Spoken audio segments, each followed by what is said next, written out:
डिम्पल लक्की को सब लोगों से दूर करते हुए अपने साथ एक कोने में ले आई थी। लक्की को अभी भी समझ नहीं आ रहा था कि आखिर डिम्पल ये सब क्यों कर रही थी। डिम्पल ने उसका हाथ पकड़ रखा था और उसे अपने साथ लाइब्रेरी से बाहर ले आई थी, और उससे पहले कि लक्की उससे अपना हाथ छुड़ा पाता, उसने उसे गले लगा लिया। अरे तुम करना क्या चाह रही हो? लक्की ने डिम्पल को अपने से दूर करते हुए कहा।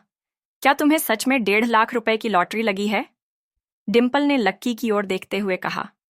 लक्की पहले तो उसके सवाल से सक पका गया, लेकिन फिर उसने अपने आप को शांत करते हुए कहा, हाँ, मुझे 1.5 लाख की लॉटरी लगी है, लेकिन मुझे नहीं लगता कि तुम्हें इस बात से कोई लेना देना होना चाहिए। लक्की ने उसे भाव न देते हुए कहा।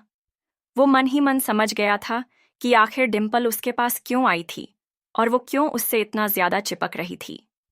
लक्की को डिम्पल के इस व्यवहार पर हंसी आ रही थी। उसे विश्वास ही नहीं हो रहा था कि डिम्पल जैसी लड़की पैसे के लिए इतनी पागल हो सकती है। लेकिन इधर लक्की के मुंह से डिम्पल के लिए निकले इन शब्दों ने उनका दिल बैठा दिया था। वो उसे बिल्कुल भाव नहीं दे रहा था। डिम्पल को लग रहा था कि उसकी दाल इतनी आसानी से गलने वाली नहीं थी। अरे, तुम मुझसे ऐसे क्यों बात कर रहे हो? तुम भूल गए हम दोनों ने कितना क्वालिटी टाइम एक दूसरे के साथ स्पेंड किया है। हमारी एक दूसरे के साथ कितनी अच्छी मेमोरीज है। डिम्पल ने कहा और मुस्कुराते हुए उसे देखने लगी। देखो, अगर 1.5 लाख मिलने से पहले तुम मुझसे ऐसे गले मिलती और ऐसे मुस्कुराती ना, तो तुम्हारी कसम मैं हंसते हंसते सारा पैसा तुम्हारे हाथ पे रख देता। मुझे जरा भी फर्क नहीं पड़ता। लेकिन अब मैं फिर से बेवकूफ़ नहीं बनना चाहता। मुझे ये बात समझाने के लिए, इनफैक्ट रियलाइज़ करवाने के लिए थैंक यू कि तुम्हें प्यार की भूख नहीं है, पैसों की है, और तुम्हें कितना भी पैसा दिया जाए तुम्हारी भूख कभी शांत नहीं होने वाली है, लक्की ने कहा और डिम्पल की शक्ल देखने लगा। डिम्पल की आंखों में वो पहली वाली चमक नहीं रह गई थी। उसे ऐसा लग रहा था कि जैसे किसी ने उसे खींच कर तमाचा लगा दिया था, और अब वो रियलिटी में आ गई थी। इधर लक्की भी काफी वक्त से उसे ये सब कहना चाह रहा था, लेकिन कह नहीं पा रहा था। उसके अंदर ये सब भरा हुआ था जो उसने आज बाहर निकाल कर रख दिया था। जैसे ही वो सब उसके अंदर से बाहर निकला, उसको अंदर ही अंदर अच्छा महसूस होने लगा था। लक्की ने डिम्पल की आंखों में आखिरी बार देखा, फिर उसके हाथ से अपना हाथ अलग किया और आगे निकल गया। ठीक उसी वक्त डिम्पल को आज सच में बहुत बुरा लग रहा था।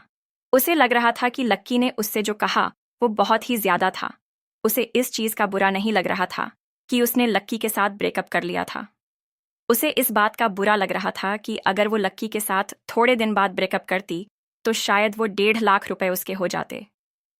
जैसे ही उसने लक्की को जाते हुए देखा, डिम्पल बहुत नर्वस हो गई।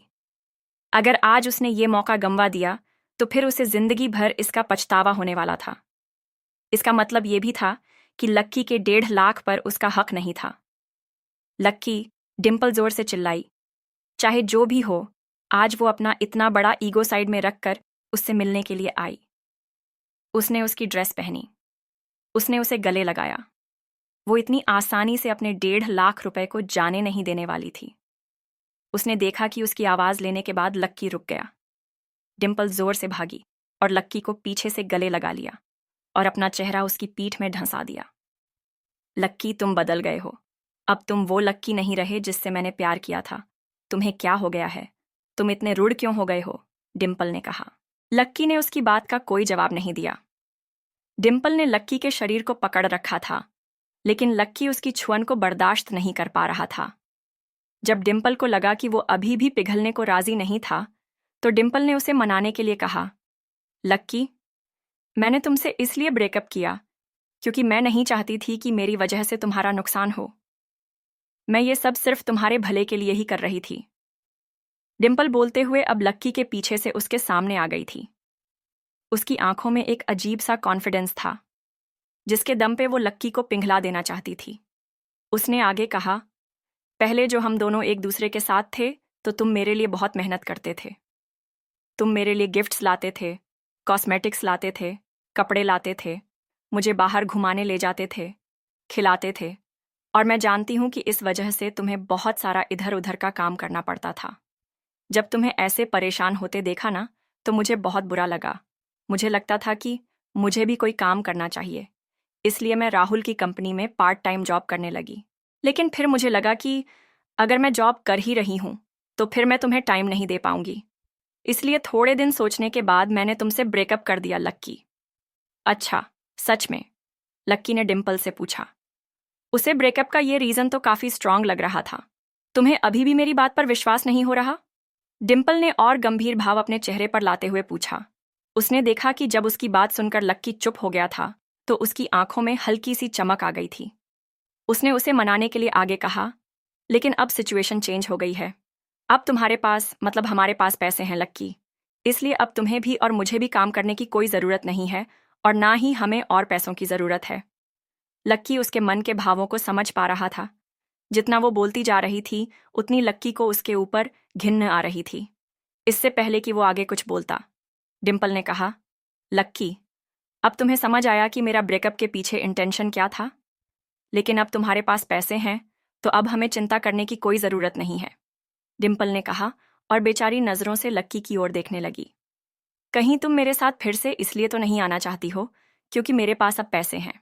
लक्की ने डिम्पल की आंखों में गहराई तक देखते हुए कहा। इससे क्या फर्क पड़ता है लक्की कि अब तुम्हारे पास पैसे हैं? मैं तो तुम्हारे साथ तब भी थी जब तुम्हारे पास पैसे नहीं थे। मुझे तुम्हारे पैसों से क्या मतलब? मुझे तो बस तुम्हारी चिंता होती है, डिम्पल ने लक्की की आंखों में देखते हुए कहा। उसकी आंखों में लक्की की सूरत कितनी जल्दी बदल गई थी। लक्की यही देखकर सकते में आ गया था। कल तक तो वो उससे आंख मिलाना भी पसंद नहीं कर रही थी और आज है कि वो उसके ऊपर से आंख हटाने को भी राजी नहीं है। डिम्पल ने गहरी सांस ली और आगे बोली, लक्की, जब मैं तुमसे थोड़े दिन के लिए दूर हुई ना, तब मुझे असलियत में समझ आया कि मैं तुमसे कितना प्यार करती हूँ। मैं अपने आप को ना तुमसे दूर रखने के लिए फोर्स कर रही थी। मैं ट्राई कर रही थी कि अगर मैं अपनी लाइफ में किसी और को ले आती हूँ तो शायद मैं तुम्हें भूल जाऊंगी। मैं तुमसे बुरी तरह से बिहेव कर रही थी ताकि मैं तुमसे नफरत कर सकूं, लेकिन मुझसे नहीं हुआ। आज मैंने फाइनली गिव अप कर दिया लक्की। अब अगर तुम्हारी पॉकेट में 1 रुपया भी नहीं होगा ना, तो भी मैं तुम्हारा साथ कभी नहीं छोड़ूंगी। डिम्पल ने ना जाने कहां से ये सब कुछ कहते हुए अपनी आंखों में आंसू ले आई थी। उसने डबडबाई हुई आंखों से लक्की की ओर देखा और फिर उसका हाथ पकड़कर बोली, लक्की, चलो, आज फिर से हम दोनों ही साथ आ जाते हैं। हम दोनों फिर से एक साथ घूमेंगे, खाएंगे, पिएंगे। हम दोनों फिर से एक साथ एक दूसरे का ध्यान रखेंगे, एक दूसरे से प्यार करेंगे लक्की, डिम्पल ने कहा और फिर लक्की के हाथों में अपना हाथ डाल दिया। डिम्पल का ये रूप देखकर लक्की भी एक बार के लिए उसके सामने पिघल ही गया था। उसने भी उसके हाथ को और ज्यादा कसकर पकड़ लिया और फिर उसकी कमर में अपना हाथ डाल दिया। जैसे ही डिम्पल ने लक्की के हाथ को अपने कमर की इर्द गिर्द महसूस किया तो उसके चेहरे पर एक मुस्कान आ गई। उसने फिर से अपने वहीं बीते हुए दिन याद आ गए थे। मुझे तो लगा था कि अब तुम मेरे पास कभी वापस नहीं आओगे, डिम्पल ने लक्की के कंधे से अपने सिर को चिपकाते हुए कहा और उसके पेट पर अपना हाथ रख दिया। डिम्पल के चेहरे को अपने कंधे के पास महसूस कर लक्की को लग रहा था कि वो हमेशा डिम्पल के साथ ऐसे ही रहना चाहता था। उसे लग रहा था कि डिम्पल बदल गई थी और अगर ऐसा था तो उसके लिए लक्की भी फिर से बदलने को तैयार था। डिम्पल, अगर तुम्हें ज़रूरत हो तो मैं तुम्हारे खाते में थोड़े पैसे ट्रांसफ़र कर दूं। 12-15 हज़ार, लक्की ने पूछा। पागल हो क्या? मैंने तुम्हें अभी तो कहा कि मैं ये सब पैसे के लिए नहीं कर रही हूँ। इन्हें तुम अपने पास ही रखो। मुझे जब ज़रूरत होगी ना तो मैं तुमसे मांग लूंगी, डिम्पल ने कहा। उसकी शक्ल देखकर लक्की को उसके ऊपर विश्वास हो गया था। उसे सच में पैसों की कोई ज़रूरत नहीं थी और ना ही वो पैसों के पीछे भाग रही थी। वो लक्की से सच में प्यार करती थी और उसे इस बात की तसल्ली भी थी कि डिम्पल अब उसे छोड़कर नहीं जाने वाली थी। लक्की ने उसके हाथ में अपनी उंगलियों को कसा और फिर से दोनों कैंपस में घूमने लगे। दोनों कैंटीन की तरफ जा रहे थे। लक्की ने देखा कि वहां बाहर कोई इवेंट हो रहा था। कुछ लोगों ने एक छोटा सा टेंट लगा रखा था और कुछ बैनर्स भी लगे हुए थे।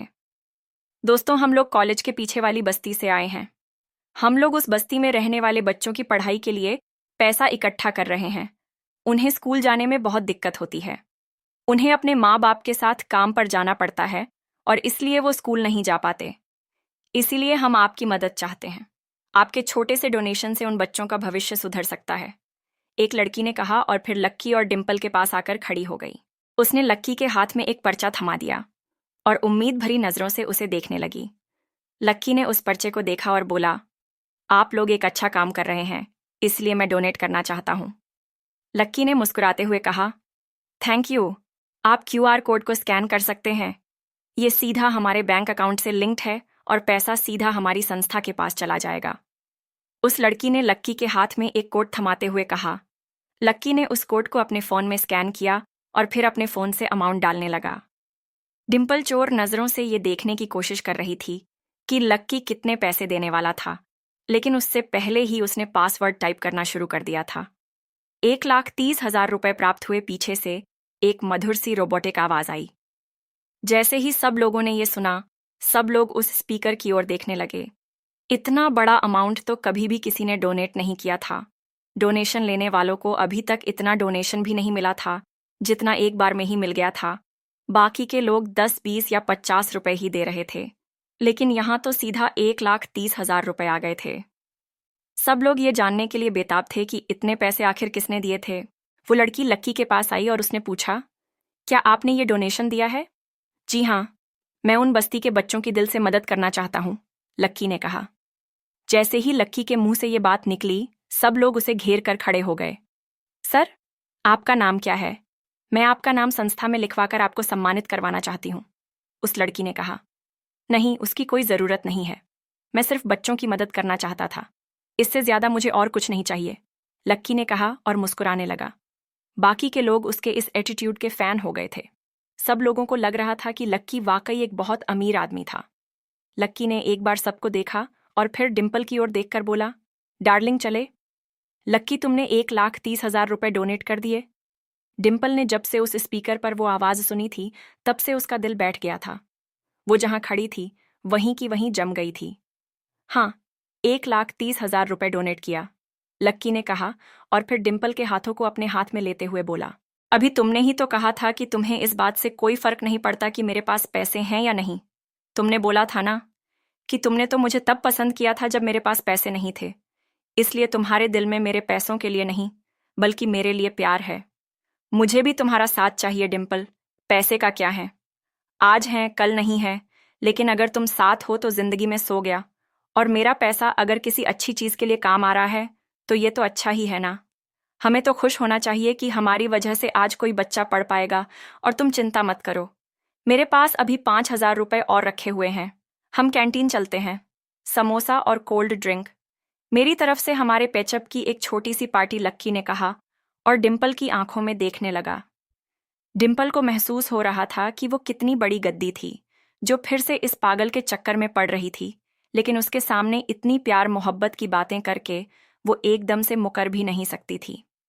लक्की भी ये देखना चाहता था कि डिम्पल अभी कह रही थी, उसे मना भी रही थी, या उसकी नज़र सिर्फ उसके पैसों पर ही थी। क्या होगा आगे? क्या डिम्पल लक्की की परीक्षा में पास हो पाएगी? क्या लक्की सच में डिम्पल से रिलेशन रखना चाहता था या फिर उसे सबक सिखाना चाहता था?